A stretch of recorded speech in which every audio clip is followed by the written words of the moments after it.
जय हिंद प्यारे बच्चों। मैं अभिषेक एसपी सर स्वागत करता हूं आपका इस प्यारे से प्लेटफॉर्म टारगेट बोर्ड में। सभी को मेरी तरफ से गुड मॉर्निंग, जय श्री कृष्णा, राधे राधे। गुड मॉर्निंग नहीं, वालेकुम अस्सलाम, सत श्री अकाल, जिसका जो नाम सब स्वागत। तो जल्दी से लाइव आ जाइए बच्चे। Good evening. मुझे गुड मॉर्निंग सुबह वाली बात याद आ गई, क्योंकि सुबह भी इतनी एनर्जी के साथ बच्चों से मुलाकात होती है जितनी एनर्जी आप लोगों में फिलहाल दिखाई दे रही है। ठीक है ना बच्चे? चलो आ गए भाई, आ गए आ गए आ गए। तो सबसे पहले बच्चों की जिम्मेदारी तो ये बनती है कि जितने लोग क्लास को देख रहे हो उतने लोग क्लास को सबसे पहले शेयर करो, और जितने बच्चे अभी क्लास को लाइक नहीं किए हो सबसे पहले जाके उसको लाइक बटन को प्रेस करो, ताकि अपना अटेंडेंस लगाओ और मुझे भी लगे कि आप लोग पूरा एक्साइटेड होके बैठे हो बायोलॉजी पढ़ने के लिए। और पिछले क्लास में आप लोगों ने जितनी भीड़ दिखाई उससे कहीं ज्यादा भीड़ इस समय होनी चाहिए, और जितना पिछला क्लास आपको पढ़ के मजा आया उससे कहीं ज्यादा आज मजा आने वाला है, क्योंकि उसी के आगे हम क्लास को आगे बढ़ाएंगे और पूरा डिटेल में अच्छे से पढ़ाने की कोशिश करेंगे, ताकि जब आप भविष्य में आगे चल के क्या करो, बायोलॉजी की क्लास करो तो आपको पढ़ने में और ज्यादा मजा आए। ठीक है ना? तो आज ये कोशिका का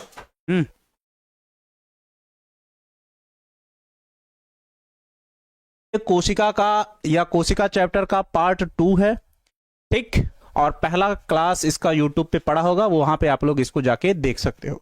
दूसरी बात, जितने भी बच्चे अभी उड़ान बैच से नहीं जुड़े हैं उन बच्चों से निवेदन है कि जल्द से जल्द उड़ान बैच से जुड़ जाइए, क्योंकि उड़ान बैच आपको एक नई ऊंचाइयों पे लेके जाएगा और आपके बेसिक्स को इतने अच्छे से क्लियर करेगा कि आने वाले कल में कहने का मतलब आने वाले क्लासेस में, चाहे 9th के बाद 10th में हो, चाहे 11th में या 12th में, अगर आप बायो पढ़ रहे हैं तो आपका बायो इतना स्ट्रांग रहे कि आपको बायो में पूरे से पूरे नंबर मिल पाए जितने नंबर का बायो का पेपर होता है, या साइंस के पेपर में बायो की जितनी अहमियत होती है उसमें नंबरों की। ठीक, अगली बात देखी जाए तो उड़ान बैच में आपको क्या मिलेगा, लाइव क्लासेस। जैसे इसके बाद पहले पिछले क्लासेस में मुझे आप लोगों को पढ़ाने का मौका मिला, फिर आज लाइव क्लास चल रही है। वीडियो क्लासेस आपके एप्लीकेशन पे मिल जाएंगे, आपको पीडीएफ नोट्स मिल जाएंगे, ऑनलाइन टेस्ट देने का मौका मिलेगा, डाउट क्लास का एप्लीकेशन में ऑप्शन है, और पैनल पीडीएफ तो आपको पिछले क्लास का जैसे मिला था हमेशा वैसे ही मिलता रहेगा।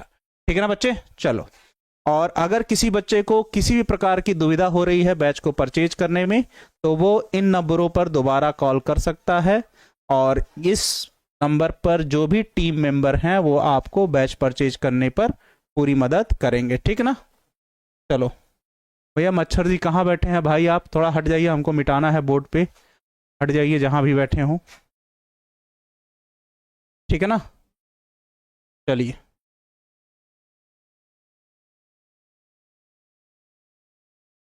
चलो भाई।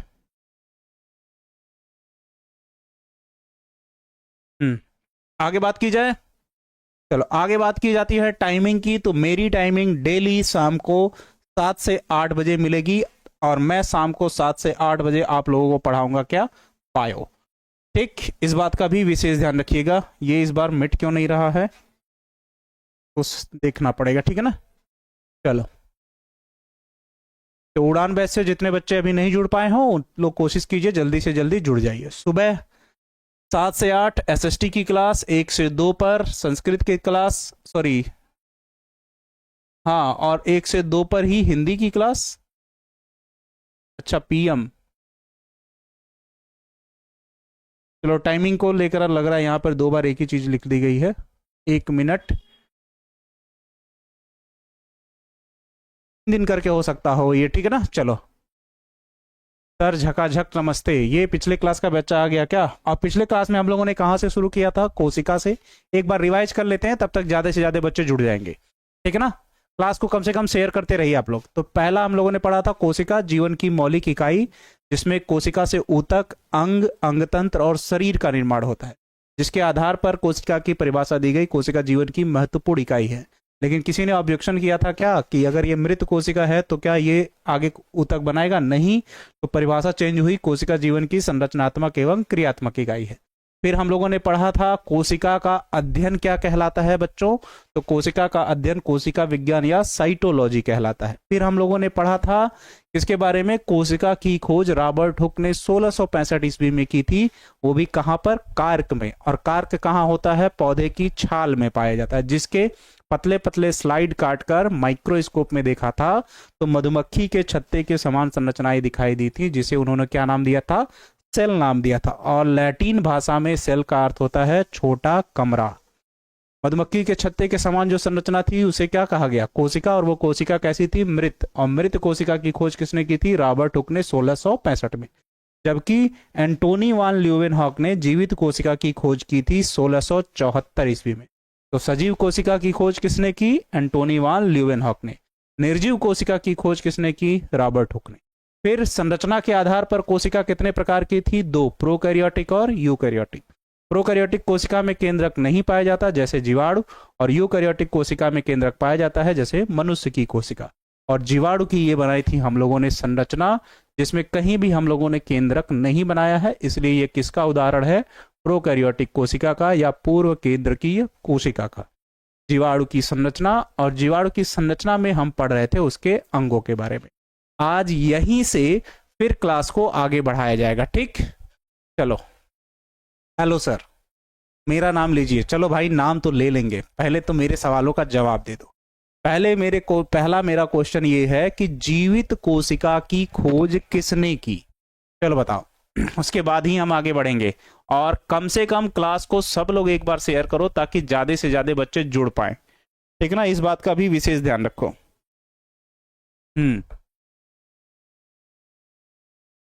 बताओ तो फटाक से। Recorded class target board application पर नहीं है। अच्छा ठीक है, होगा एप्लीकेशन पे, ऐसा नहीं है कि नहीं होगा, हम देख बोलते हैं अभी चेक कर लेंगे वो, ठीक? चलो सर, किस बुक से पढ़ा रहे हैं? बंद पड़ी है, इस बुक को एक बार मैंने पढ़ लिया है, पर सामने रखते हैं क्योंकि कुछ बच्चों को जरूरत पड़ती है, तो ये मैं आपको दिखा दूं, ठीक? चलिए, रॉबर्ट हुक नहीं है। रॉबर्ट हुक ने मृत कोशिका की खोज की थी। सजीव कोशिका की खोज कुछ बच्चे लिख रहे हैं, जैसे अविनाश कुमार जी, एंटोनी वान ल्यूवेनहॉक। तो एंटोनी वान ल्यूवेनहॉक ने सजीव कोशिका की खोज की थी, ठीक है ना? चलो आगे बढ़ा जाए। अब आगे बढ़ा जाए तो हम लोगों ने प्रोकैरियोटिक कोशिका या जीवाणु की कोशिका का क्या किया था? संरचना बनाया था। अब उसमें जो पहली संरचना हम लोगों ने लिखी थी कसाभिका, और कसाभिका को जीवाणु का क्या होता है? गमनशील अंग होता है, जिसकी सहायता से जीवाणु क्या करते हैं? गति करने की क्रिया करते हैं। तो अगर पूछेगा जीवाणु किसकी सहायता से गति करता है, तो ये जो पीला वाला संरचना बनाए हो जिसको कहा जाता है कसाभिका। दूसरा हम लोगों ने पढ़ा था बेसल बॉडी। तो जैसे हमारे हड्डियों की सहायता से हमारा टांग हमारे शरीर से जुड़ा है, वैसे ही ये जो कसाभिका है, ये हम जीवाणु के शरीर से जिसकी सहायता से जुड़ा होता है उसे कहते हैं बेसल बॉडी। दूसरा हम लोगों ने पढ़ा था कि क्या, हाँ गया, हाँ, जीवाणु श्वसन अंग क्या होता है? मीजोसोम। अगर पूछे मनुष्य किसकी सहायता से सांस लेता है, तो मनुष्य जिसकी सहायता से सांस लेता है उसको कहते हैं फेफड़े, और जीवाणु जिसकी सहायता से सांस लेता है उसको कहते हैं क्या? मीजोसोम। तो कसाभिका की सहायता से जीवाणु गति करता है, बेसल बॉडी की सहायता से कसाभिका जीवाणु के शरीर से जुड़ी होती है, जबकि जीवाणु मीजोसोम की सहायता से सांस लेने की क्रिया करता है। तो अगर पूछे जीवाणु का श्वसन अंग क्या होता है, तो जीवाणु का श्वसन अंग होता है मीजोसोम। अब हम लोग बढ़ते हैं किस पर? राइबोसोम, ठीक? चलो, मिल जाएगा वहां पर पीडीएफ, इसको लेके परेशान मत रहो, ठीक? अब आते हैं हम लोग अगले लेक्चर पे। अब अगला हम लोग लेते हैं क्या?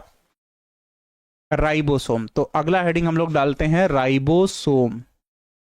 राइबोसोम, ठीक? RIBOSOME, ribosome.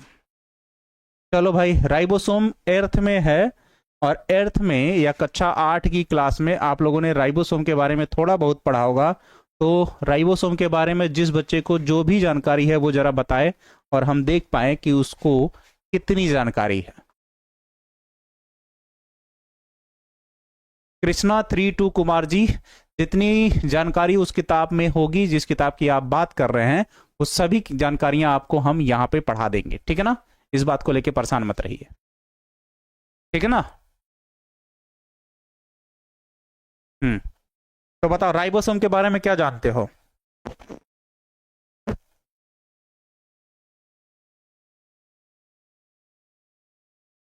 किसी बच्चे को कोई जानकारी है राइबोसोम के बारे में? सबसे पहले ये बताओ तो। चलिए,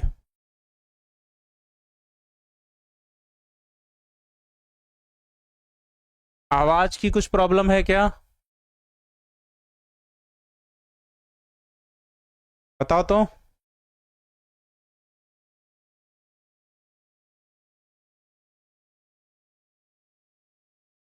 नहीं, आवाज की कोई प्रॉब्लम नहीं है, आवाज ठीक है।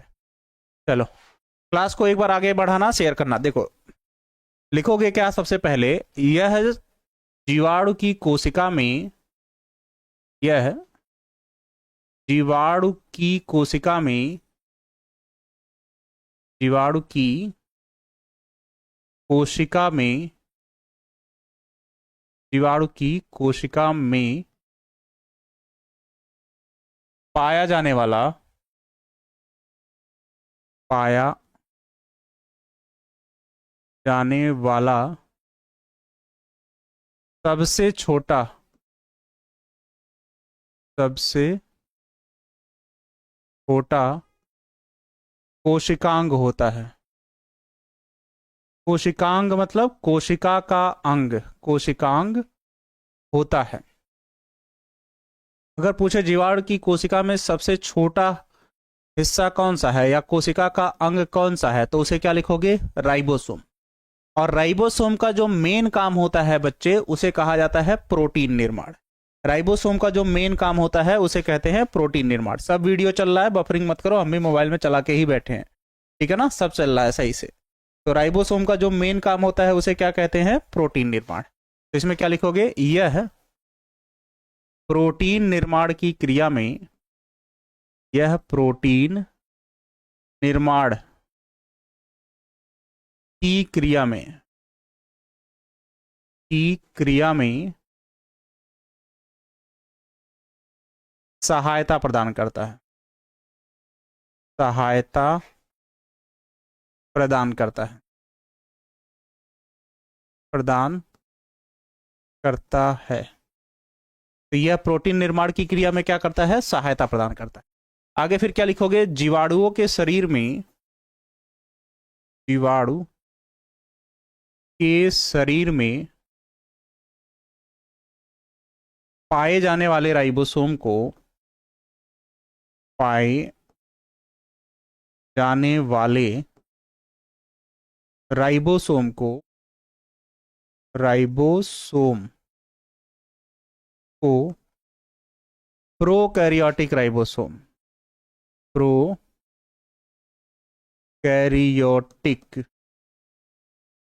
प्रोकैरियोटिक राइबोसोम,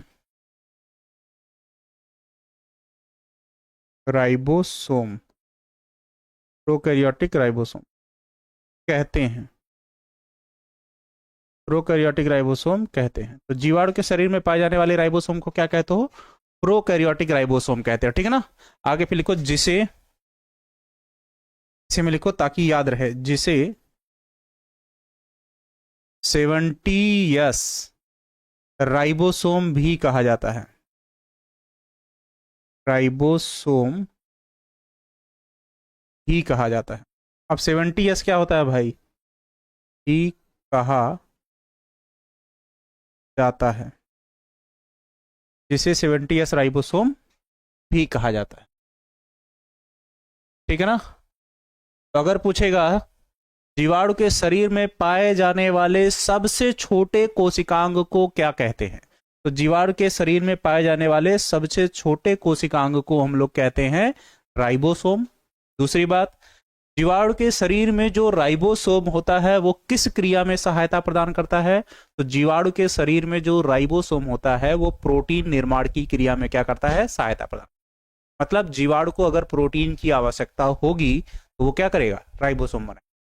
दूसरा, जो राइबोसोम होता है जीवाणु के शरीर में उसे क्या कहते हैं? प्रोकैरियोटिक राइबोसोम, क्योंकि जीवाणु एक प्रोकैरियोटिक जीव है, इसीलिए जीवाणु के शरीर में जो राइबोसोम होगा उसे क्या कहेंगे? Prokaryotic ribosome.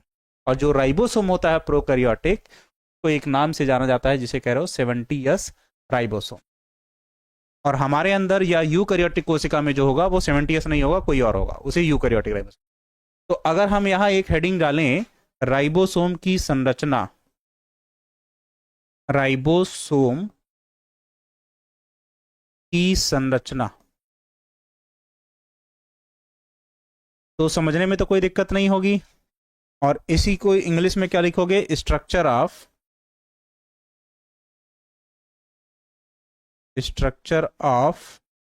Ribosome. Structure of ribosome. तो ये चीजें तो आप समझ जाओगे यहां पे, ठीक। चलो, तो इतने डाटा किसने लोगों को याद हो गया? इतनी बातें कितने लोगों को याद हो गया? एक बार रेड हार्ट सेंड करो तो बताओ, इतना डाटा कितने लोगों को याद हो गया? पहला डाटा क्या याद करना है? कोशिका का सबसे छोटा कोशिकांग राइबोसोम। दूसरा डाटा क्या याद करना है? राइबोसोम का क्या काम? प्रोटीन निर्माण। तीसरा डाटा क्या याद करना है? जीवाणुओं में पाए जाने वाले राइबोसोम को क्या कहते हैं? Prokaryotic ribosome. चौथा डाटा क्या याद रखना है? प्रोकैरियोटिक राइबोसोम को क्या कहते हैं? 70s राइबोसोम के। ये चार चीजें अगर आपको याद हो गई हो तो एक बार रेड हार्ट सेंड कीजिए, पूरा भर के, दिल खोल के जो कहते हैं, ठीक है ना? हाँ, समझ में आ गया। चलो,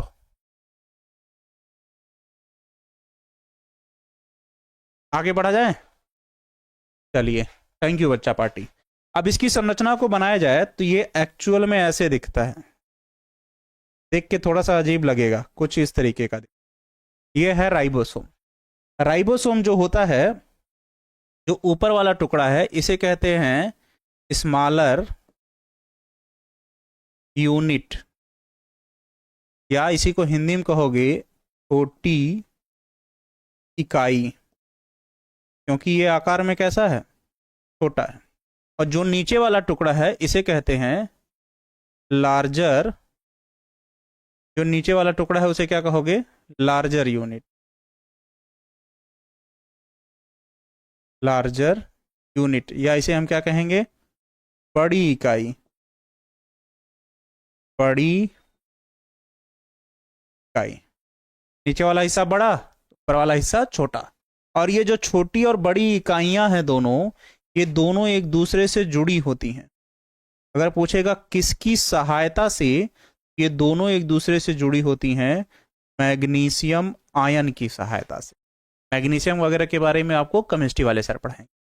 तो राइबोसोम जो होता है उसकी संरचना में कितनी इकाइयां होती हैं? 2, ठीक है ना? एप्लीकेशन पर पीडीएफ के फॉर्म में मिल जाएगा। पहला क्या होगा? Smaller unit. दूसरा क्या होगा? Larger unit. दोनों आपस में जुड़े हैं किससे? मैग्नीशियम आयन से। यदि इनमें से मैग्नीशियम आयन को हम बाहर निकाल लें तो छोटा वाला अलग हो जाएगा, और जो बड़ा वाला है वो भी एक दूसरे से क्या होगा? अलग हो जाएगा। जो छोटा वाला अलग, बड़ा वाला अलग। अब जो छोटा वाला है वो 3 भागों में विभाजित होता है। ऊपर वाले हिस्से को कहते हो हेड, बीच वाले हिस्से को कहते हो प्लेट, और सबसे निचले वाले हिस्से को कहते हो बेस। क्या कहते हो? हेड, प्लेट और बेस। और जो लार्जर यूनिट है वो 2 पार्ट में डिवाइड होता है। जो ये डंडी के समान संरचना है इसको कहते हो स्टाक, और जो ये फूला हुआ संरचना है इसे कहते हैं वैली। इसे क्या कहोगे? वैली। स्टाक और वैली। और इसको क्या कह रहे थे? हेड, प्लेट और बेस। तो छोटी वाली इकाई कितने भाग में विभाजित? 3। बड़ी वाली इकाई कितने भाग में विभाजित? 2। और जो छोटी वाली इकाई है इसको अगर अलग से नाम देना हो तो तीनों को मिला के कहा जाता है 30s, ठीक। और जो बड़ी वाली दोनों इकाइयां हैं इनको मिला के कहा जाता है 50s। अब भैया थोड़ा सा कंफ्यूजन हो गया। कंफ्यूजन क्या हुआ भाई? ये है 50 यस, यस है ये, ठीक है ना? तो क्या कहोगे? यस। 505 मत लिख देना, 305 मत लिख। होता क्या है कि जब ये इससे जुड़ता है तो इसका 10 हिस्सा इसके अंदर प्रवेश कर जाता है। मतलब कितना? लगभग इतना। तो नीचे बचेगा कितना? 40। ऊपर तो 30 ही है, तो 40 30 क्या हो जाता है? 70। तो अगर पूछता है कि प्रोकैरियोटिक राइबोसोम को क्या कहते हैं तो दोनों को मिला के ही एक नाम से जाना जाता है। क्या? 70s या 70s राइबोसोम। और ये किसमें पाया जाता है? जीवाणुओं में, जिसका मेन काम क्या होता है? प्रोटीन निर्माण, ठीक है ना? चलिए, क्लियर है बच्चे? बताओ तो फटाक से, क्लियर हो तो बताओ तो राइबोसोम जीवाणु की कोशिका में पाया जाने वाला सबसे छोटा कोशिकांग, राइबोसोम प्रोटीन निर्माण की क्रिया में सहायता प्रदान करता है। जीवाणु के शरीर में राइबोसोम को प्रोकैरियोटिक राइबोसोम कहते हो, जिसे 70S राइबोसोम से भी जाना जाता है। इसकी संरचना 2 यूनिट से मिलकर बनी होती है, स्मॉलर यूनिट, लार्जर यूनिट, जो एक दूसरे से जुड़े होते हैं। किससे? मैग्नीशियम आयन से। यदि इनमें से मैग्नीशियम आयन को बाहर निकाल लो तो छोटा वाला अलग, बड़ा वाला अलग। छोटा वाला कितने भाग में विभाजित? 3, हेड, प्लेट, बेस। बड़ा वाला कितने भाग में विभाजित? 2, स्टाक और वैली। छोटे वाले हिस्से को क्या कहोगे? 30S। बड़े वाले हिस्से को क्या कहोगे? 50S। दोनों को मिला के कितना बना होता है? 70S। क्यों? क्योंकि इसका 10% हिस्सा, या जो भी हिस्सा कहो, इसके 20% हिस्सा इसके अंदर चला जाता है। याद हो गया हो तो बताओ, सर आपका नाम क्या है? मेरा नाम अभिषेक है बच्चे। अभिषेक एसपी सर या गूगल सर मुझे कह के बुलाते हैं बच्चे। ठीक, बताओ, याद हो गया?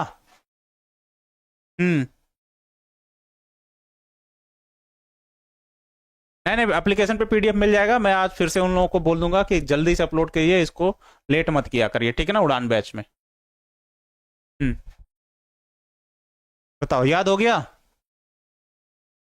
PDF मिल जाएगा आयुष गुप्ता जी, उसको लेके परेशान मत रहिए आप, ठीक है ना। आज हम किसी ना किसी हाल में उसको अपलोड करवा देंगे। क्लास का टाइम टेबल शुरू में बताएं बच्चे। क्लियर हो तो एक बार रेड हार्ट सेंड कीजिए पर जल्दी से।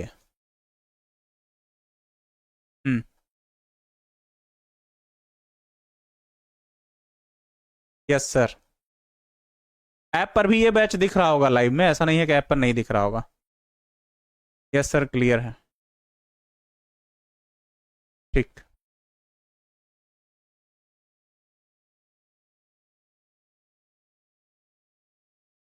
चलिए। अब जाके आप लोगों ने रेड हार्ट भेजा ताकि लगा कि हाँ चलो याद है, आप भूल जाते हो। तो अब जीवाणु के शरीर में क्या क्या हम लोग पढ़ चुके हैं? पहला पढ़ लिए कसाबिका, दूसरा बेसल बॉडी, तीसरा पीजोसोम और चौथा पढ़ लिए राइबोसोम। और एक संरचना है पॉलीराइबोसोम। तो जब अकेले रहेगा तो उसे कहेंगे राइबोसोम, और जब बहुत सारे राइबोसोम एक जगह इकट्ठा हों और आपस में जुड़े हों उसे हम कहते हैं पॉलीराइबोसोम, ठीक है ना। तो यहीं अगर हम लोग लिखना चाहें तो एक लाइन लिख सकते हैं, ये तो हो गया। लिख सकते हैं जब, नोट करके लिख सकते हैं एक शब्द, जब। क्या लिखोगे? जब 2 या 2 से अधिक, 2 या 2 से अधिक राइबोसोम, अधिक राइबोसोम, जब 2 या 2 से अधिक राइबोसोम एक दूसरे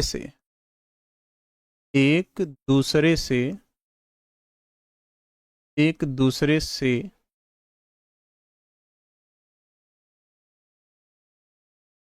जुड़े होते हैं तो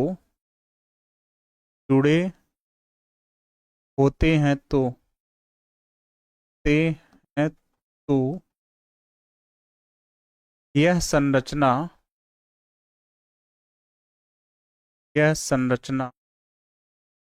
पॉलीराइबोसोम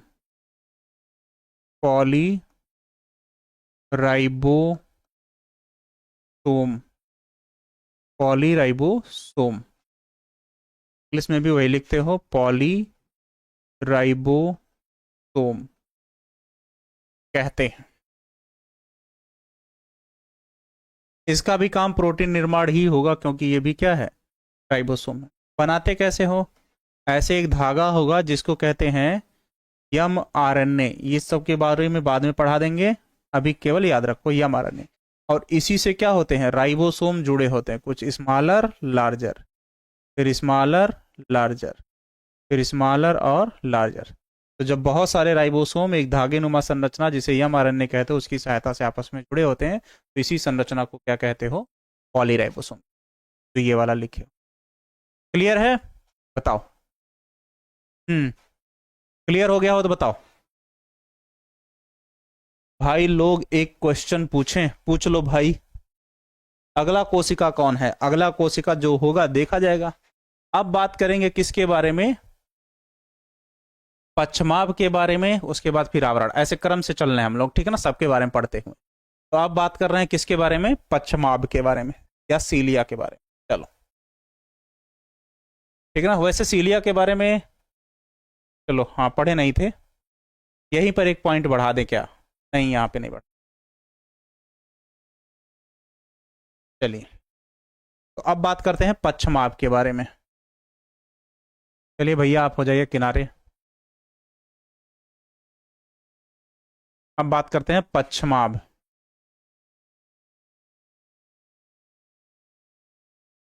क्या इसी को कहते हो सीलिया, पश्चमाभ, या इसे क्या कहते हो, सीलिया।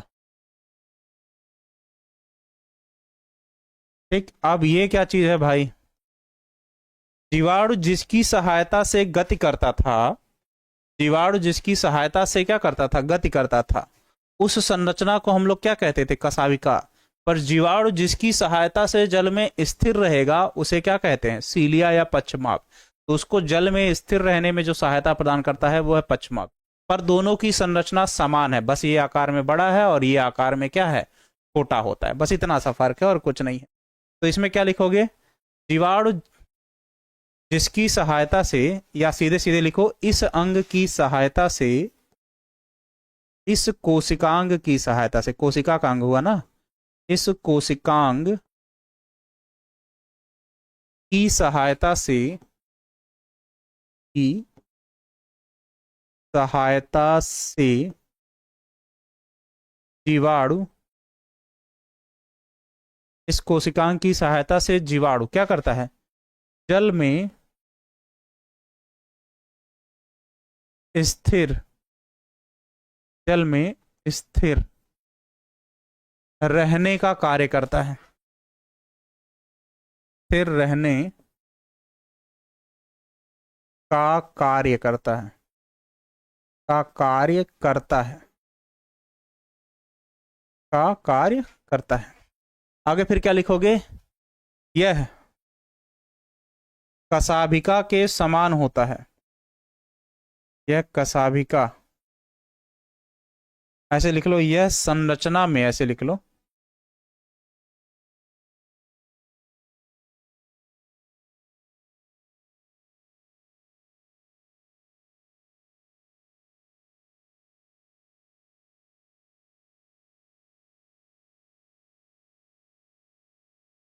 ये आज इसका सेटिंग कुछ गड़बड़ हो गया है क्या, यह संरचना में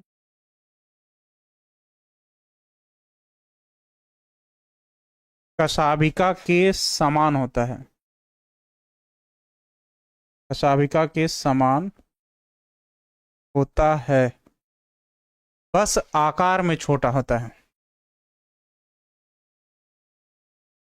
ऐसे लिख लो, लेकिन आकार में छोटा होता है, लेकिन भाषा वो सही नहीं होगी, लेकिन आकार में छोटा होता है, आकार में छोटा होता है, छोटा होता है। तो अगर पूछेगा जीवाणु की जिसकी सहायता से गति करता है उसे क्या कहते हैं, तो जीवाणु जिसकी सहायता से गति करता है उसे कहते थे क्या, कशाभिका। पर जीवाणु जिसकी सहायता से जल में स्थिर रहता है उसे क्या कहते हैं, तो जीवाणु जिसकी सहायता से जल में स्थिर रहता है उसको हम लोग कहते हैं क्या, पश्चमाभ कहते हैं। ठीक, जीवाणु जिसकी सहायता से प्रोटीन बनाता है उसे कहते हो राइबोसोम, और जीवाणु के शरीर में जब राइबोसोम एक जगह इकट्ठा हो और आपस में जुड़े हो तो उसे कहते हैं पॉलीराइबोसोम। क्लियर है, जीवाणुओं के शरीर में जो राइबोसोम होता है उसे कहते हैं 70s राइबोसोम या प्रोकैरियोटिक राइबोसोम। अब हम लोग पहुंच गए कहां तक, पश्चमाभ तक, कहां तक, पश्चमाभ तक। अब आते हैं आवरण तक, आवरण पे, अब आते हैं किस पे, आवरण पे। कहां गया भाई, ये रहा। अब आते हैं आवरण पे।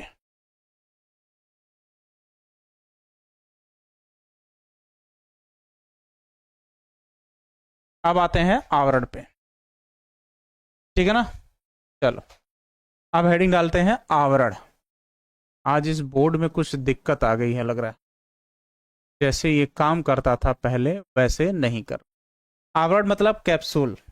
तो जीवाणु लगभग +85 से -85 डिग्री सेल्सियस तक का तापमान झेल लेते हैं, और उसको झेलने के लिए जो उसको सुरक्षा प्रदान करता है उसी को कहते हो कैप्सूल या खोल या आवरण।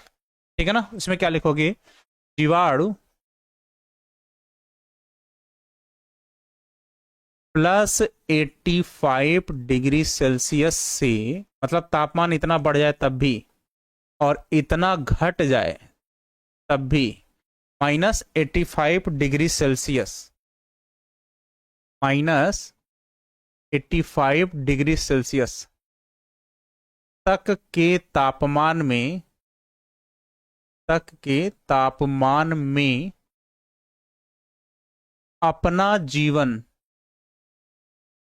अपना जीवन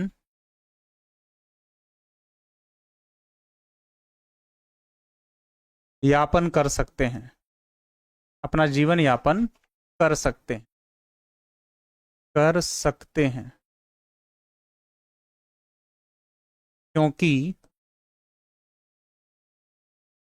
क्योंकि इनके चारों तरफ, क्योंकि इनको चारों तरफ एक सुरक्षात्मक आवरण पाया जाता है, एक सुरक्षात्मक आवरण पाया जाता है, आवरण पाया जाता है, पाया जाता है, जिसे कैप्सूल को हम खोल भी लिख सकते हैं या आवरण भी लिख सकते हैं, ठीक है ना, कहते हैं।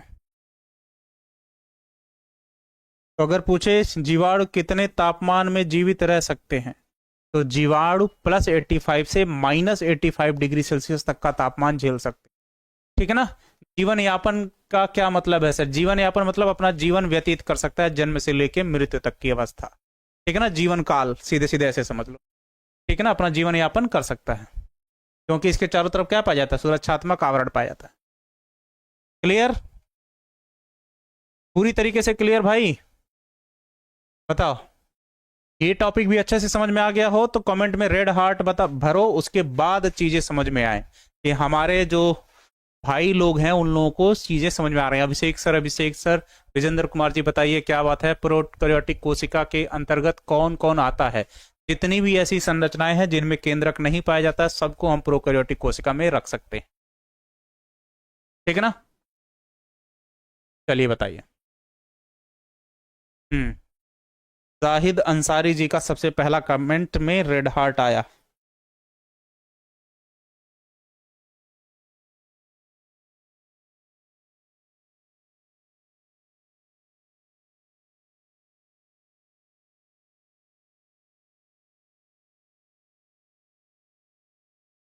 हम्म चलिए भाई, चीजें समझ में आ गई यहां तक? बताओ।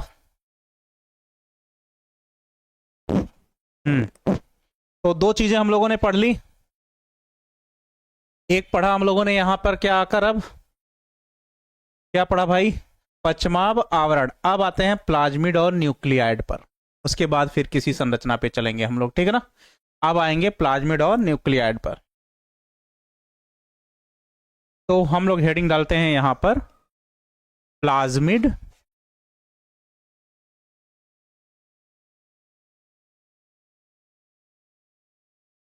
प्लाज्मिड एंड न्यूक्लियाइड,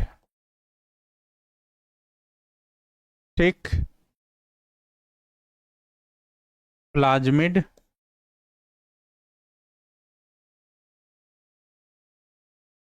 तथा न्यूक्लियाइड,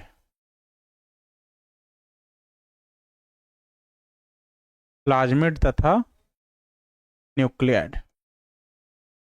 अब यहां पे दो संरचनाएं हैं। अगर पूछे हमारे लक्षणों को, मनुष्यों की बात कर ले, ठीक है ना, अगर पूछे हमारे लक्षणों को एक पीढ़ी से दूसरी पीढ़ी में ले जाने का कार्य कौन करता है, तो हमारे लक्षणों को एक पीढ़ी से दूसरी पीढ़ी में ले जाने का कार्य जो करता है वो होता है डीएनए। ये बात आप लोग पहले से पढ़े हो कि हमारे लक्षणों को एक पीढ़ी से दूसरी पीढ़ी में ले जाने का कार्य कौन करता है, डीएनए। वैसे ही जीवाणु के लक्षणों को जो एक पीढ़ी से दूसरी पीढ़ी में ले जाता है उसे भी हम क्या कहते हैं, डीएनए कहते हैं। पर जीवाणु के शरीर में जो डीएनए होता है वो दो संरचना में पाया जाता है, एक को प्लाज्मिड कहते हो, दूसरे को न्यूक्लियड। अब मान लो डीएनए को हम लोग बनाते हैं अपने शरीर वाला, तो कैसे बनाते हैं, कुछ इस तरीके से। अपने शरीर में जो डीएनए बनाते हैं हम लोग, ये नहीं ले रहा यार, अजीब बात है। अपने शरीर में जो डीएनए हम लोग बनाते हैं वो कुछ किस तरीके का होगा, कुछ इस तरीके का बनाते हैं हम लोग, ठीक है ना। हमारे शरीर में जो डीएनए होता है कुछ इस तरीके से होता है,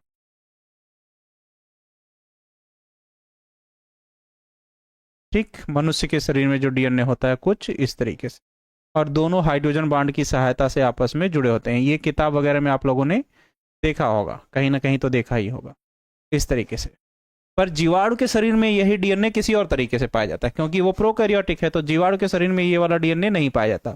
जीवाणु के शरीर में जो डीएनए पाया जाता है वो कौन सा होता है, वो या तो इस तरीके से होगा, डीएनए का पहला धागा, डीएनए का दूसरा धागा, और दोनों धागे हाइड्रोजन बॉन्ड की सहायता से आपस में जुड़े हैं, और इस संरचना को हम लोग क्या कहते हैं, प्लाज्मिड, ठीक। फिर दूसरा क्या था, डीएनए का ये पहला धागा, डीएनए का ये दूसरा धागा, पर ये आपस में जुड़े नहीं है, इसलिए इसको क्या कहते हो, न्यूक्लियाइड। इसे क्या कहते हो, न्यूक्लियाइड।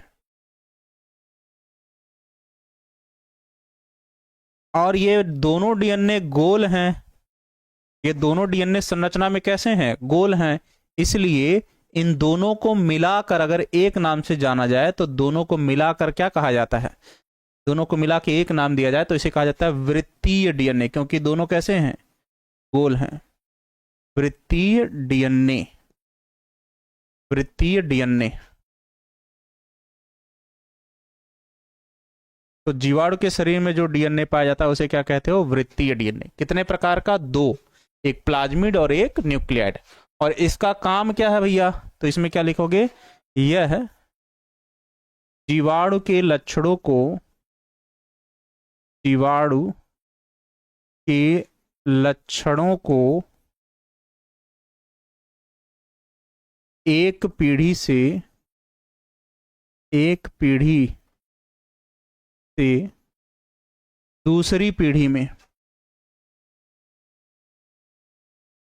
दूसरी पीढ़ी में पहुंचाने का कार्य करता है, पहुंचाने का कार्य करता है, का कार्य करता है। तो अगर पूछेगा जीवाणु के लक्षणों को एक पीढ़ी से दूसरी में पीढ़ी में पहुंचाने का कार्य कौन करता है, तो कौन करता है भैया, तो वो करता है वृत्तीय डीएनए। वो कौन करता है, वृत्तीय डीएनए करता है, ठीक।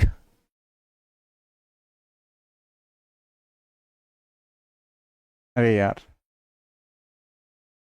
वो कौन करता है, वृत्तीय डीएनए। फिर से लिख देते हैं हम,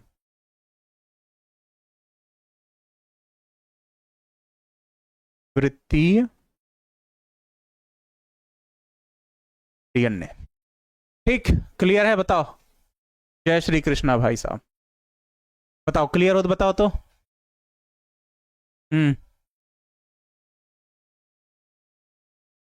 हाँ, क्लास खत्म होने के बाद एप्लीकेशन पे अपडेट हो जाता होगा, ऐसा नहीं है कि नहीं होता होगा। हो सकता है कि देखने में ही दिक्कत हो गया हो, पर अपडेट हो जाता है बच्चे, ऐसा नहीं होता है कि ना हो, ठीक है ना।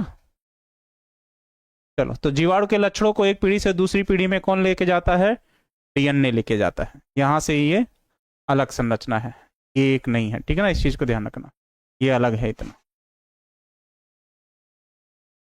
ठीक। क्लियर है? यस गुरुजी, यस गुरुजी, यस गुरुजी, सब लोग लिख चुके यस गुरुजी। ठीक है, अभी इतनी बातें समझ में आ गई। चलो आगे की बात की जाए, आगे की बात की जाए जीवाणु में। अब क्या बचा भाई? अब जीवाणु के शरीर में क्या बचा? सीलिया हो गया, राइबोसोम हो गया, mesosome, basal body, flagella, polyribosome, nucleoid, ये चीज आवरण। अब सुनो, जीवाणु के शरीर में कुछ संरचनाएं और हैं। जैसे यहां पर होगा एक कोशिका झिल्ली, कोशिका कला भी लिखा हो सकता है और कोशिका झिल्ली भी लिखा हो सकता है, जिसको इंग्लिश में लिखा जाता है सेल मेम्ब्रेन, सेल मेम्ब्रेन। तो जंतु है, जीवाणु एक जंतु है, तो जंतु कोशिका का बाहरी आवरण कोशिका झिल्ली होती है। अगर पौधा होता तो उसकी बाहरी आवरण क्या होती? कोशिका भित्ति। और इसके शरीर में जो तरल पदार्थ है, ये डॉट डॉट जो किए हो, उस तरल पदार्थ को कहाँ लिखें हम? कहाँ लिखें? यहां लिख दे रहे हैं। उस तरल पदार्थ को हम लोग कहते हैं क्या? जीवाणु के शरीर में पाए जाने वाले तरल पदार्थ को जीव द्रव्य या प्रोटोप्लाज्म कहते हो। प्रोटोप्लाज्म या इसे कहते हैं जीव द्रव्य कहते हैं। इसे क्या कहते हैं? जीव द्रव्य। तो जीवाणु के शरीर में पाए जाने वाले तरल पदार्थ को जीव द्रव्य, जबकि जीवाणु के शरीर का बाहरी आवरण क्या होता है? कोशिका झिल्ली। ठीक है ना? अब इसी में आगे इन दोनों के बारे में भी पढ़ लिया जाए तब, बिना समय लगाए। ठीक, तो पहला हेडिंग हम लोग डालते हैं क्या? जीव द्रव्य। क्या हेडिंग डालते हैं? जीव द्रव्य, या इसे क्या कहते हैं? प्रोटोप्लाज्म। प्रोटोप्लाज्म कहते हैं। तो क्या लिखेंगे? जीवाणु के शरीर में क्या लिखेंगे? जीवाणु के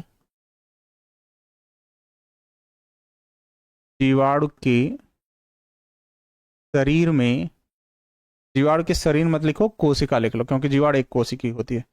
जीवाणु के कोशिका में पाए जाने वाले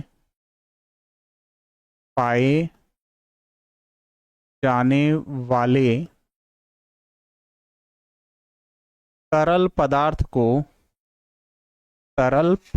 को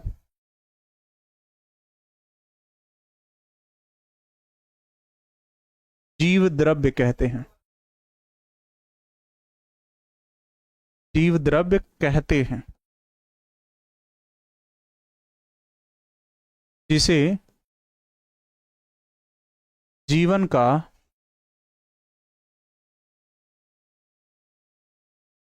भौतिक आधार कहा जाता है। भौतिक आधार, भौतिक आधार कहा जाता है, कहा जाता है, जिसे जीवन का भौतिक आधार कहा जाता। तो अगर पूछेगा जीवाणु के शरीर में पाए जाने वाले तरल पदार्थ को क्या कहते हैं, तो जीव द्रव्य कहते हैं। जीव द्रव्य को क्या कहा जाता है? तो जीव द्रव्य को जीवन का भौतिक आधार कहा जाता है। दूसरा हम लोगों ने क्या लिखा था अभी थोड़ी देर पहले? दूसरा हम लोगों ने लिखा था कोशिका झिल्ली या सेल मेम्ब्रेन। दूसरा हम लोगों ने क्या लिखा? कोशिका झिल्ली या सेल मेम्ब्रेन। कोशिका झिल्ली लिखा था हम लोगों ने, झिल्ली, या इसी को हम लोग कहते हैं क्या? Cell membrane. तो जीवाणु एक जंतु है, सबसे पहले तो ये बात क्लियर कर लो। क्या लिखोगे? जीवाणु एक जंतु कोशिका होती है या होता है। ठीक है ना? जिसका बाहरी आवरण,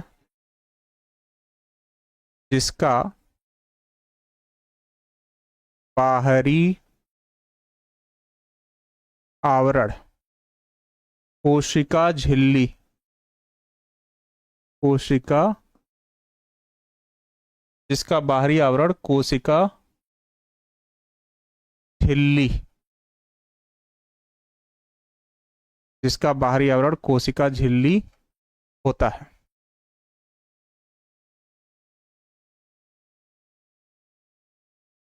कोशिका झिल्ली होता है। ठीक, चलो ठीक है। ठीक, आगे फिर लिख सकते हो कि यह प्रोटीन, लिपिड तथा कार्बोहाइड्रेट से मिलकर बना होता है, से मिलकर बना होता है।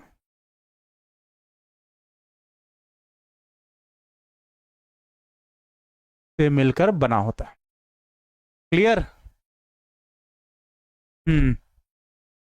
बताओ, एक बार रिवाइज किया जाए आज हम लोगों ने क्या क्या पढ़ा।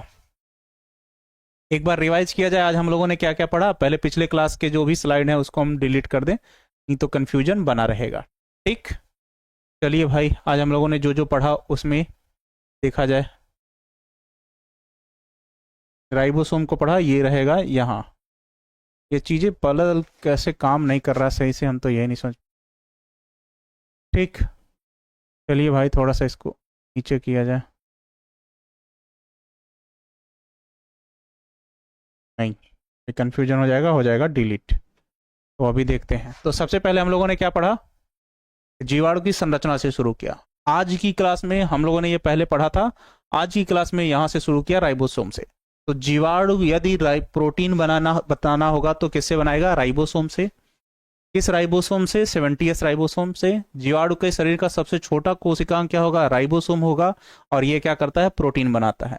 70s राइबोसोम जीवाणु के शरीर में पाया जाता है, 2 यूनिट से बना होता है, एक छोटी और एक बड़ी, जो जुड़े होते हैं मैग्नीशियम आयन से। छोटा वाला 3 भाग में विभाजित, हेड, प्लेट और बेस जो 30s है, बड़ा वाला स्टाक और वैली जो 50s है। जुड़ते समय 10% खत्म, 40 और 30 70 हो जाएगा। अगला हम लोगों ने पढ़ा क्या, जब 2 या 2 से अधिक राइबोसोम आपस में जुड़े होते हैं तो उन्हें पॉलीराइबोसोम कहते हैं। जो जुड़े थे किससे हैं, यम आरएनए से। पश्चमाभ क्या होता है, यह कसाबिका के समान होता है, पर यह जल में स्थिर रहने में सहायता प्रदान करता है। साथ ही क्या लिखे हो, यह आकार में कसाबिका से छोटा होता है। अगला पढ़ा, जीवाणु के शरीर में जो आवरण है वो क्या करता है, तो जीवाणु को प्रतिकूल वातावरण में, जब तापमान बहुत ज्यादा बढ़ जाए या घट जाए, +85 डिग्री सेल्सियस से -85 डिग्री सेल्सियस में, उसको जीवन यापन करने में सहायता प्रदान करता है।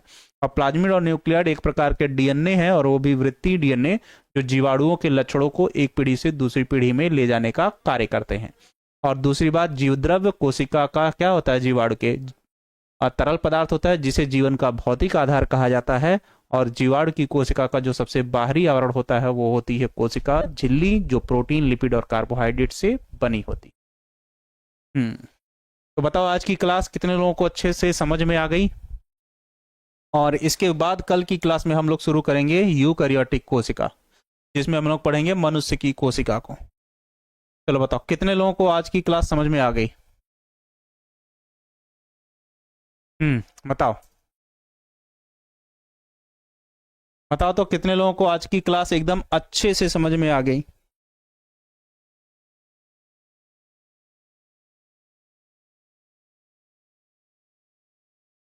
चलो, जितने लोगों को समझ में आ गया हो रेड हार्ट सेंड कीजिए, उसके बाद देखें। बताओ तो, फटाक से बताओ। हाँ, उस भवन की किताब से भी पढ़ा देंगे, वो सारी जानकारियां जो उस भवन की किताब में है वो यहाँ पे भी बता देंगे, उसको लेके परेशान मत रहो, ठीक है ना। चलो,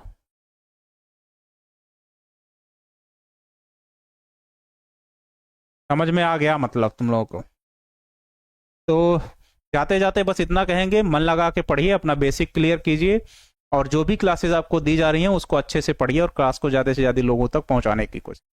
आपका जो भी सुझाव होगा क्लास खत्म होने के बाद नीचे कमेंट में जरूर मैसेज कीजिएगा। मैं थोड़ी देर में पढ़ने बैठूंगा और मुझे पता चले कि आपको कितना समझ में आ रहा है और कितना नहीं। तो कल मिलते हैं बच्चे इसी टाइम पे, तब तक के लिए जय हिंद, मुस्कुराते रहिए, ढेर सारा प्यार, मेरे हिस्से की कुछ खुशियां आप लोगों को मिले। गुड नाइट और अपना ख्याल रखना।